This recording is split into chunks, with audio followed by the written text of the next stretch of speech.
Hey everyone, welcome back to the channel. I'm Dr. IEP Hero, and if you work in special education, attend IEP meetings, or have a child with an IEP, this video might be one of the most important you watch this year. Today we're breaking down the IEP meeting playbook, what the law actually requires, what schools are supposed to do, and what parents and teachers need to understand to support students with disabilities. Because after years of writing IEPs, attending meetings, and supporting students, I can tell you something very clearly. Most problems with IEP meetings aren't about bad intentions. They're about misunderstanding the system. So let's fix that. First, what exactly is an IEP? IEP stands for Individualized Education Program, and it exists because of a federal law called the Individuals with Disabilities Education Act, or IDEA. That means an IEP isn't just a plan. It isn't a suggestion. It's a legally binding document that guarantees students with disabilities something called free appropriate public education, also known as FAPE. Now that phrase, free appropriate public education, is often misunderstood. It doesn't mean the best possible education. It means the education must be appropriate for the individual student's needs and allow meaningful progress. And that's the entire purpose of an IEP. So what actually happens in an IEP meeting? An IEP meeting is a team decision, not just one teacher writing paperwork. The team usually includes the parent or guardian, a general education teacher, a special education teacher or case manager, a school administrator or LEA representative, related service providers like speech or occupational therapy if needed, and sometimes the student themselves.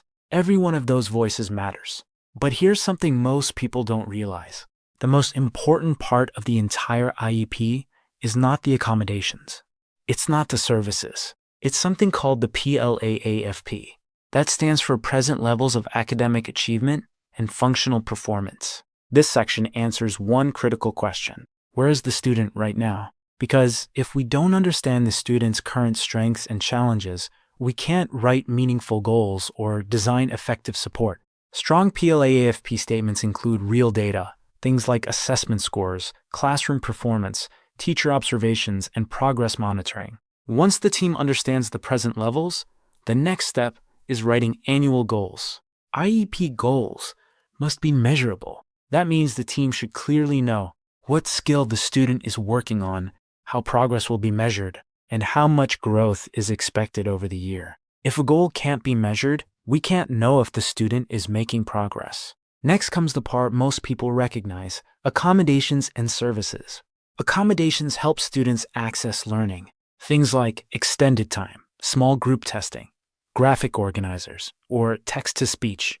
These supports don't change what the student learns. They change how the student accesses learning. Services are different. Services are the specialized instruction or therapies the student receives. This might include resource classes, co-taught instruction, speech therapy, occupational therapy, or behavioral support. And the IEP must clearly specify how often those services happen and where they take place. Another major principle in special education is something called the least restrictive environment, or LRE. This means students with disabilities should learn with their non-disabled peers as much as possible. The goal of special education is not to separate students. It's to support them so they can succeed in the general education environment whenever possible. And finally, the IEP must include progress monitoring. An IEP isn't something we write once and forget. Schools must regularly collect data and report whether students are making progress toward their goals. Because special education isn't about paperwork, it's about student growth. Now, if you're a teacher watching this, remember this: special education can feel overwhelming. But at its core, it's about seeing the whole student, not just the disability. And if you're a parent watching this, know that you're not just attending the meeting. You are a full member of the IEP team, and your voice matters.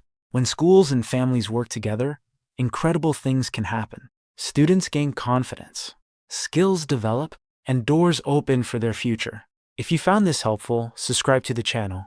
Here on Dr. IEP Hero, we break down special education, IEPs, accommodations, and teaching strategies so teachers and parents can better support students with disabilities. Because when we understand the system better, we can serve students better, and every student deserves that.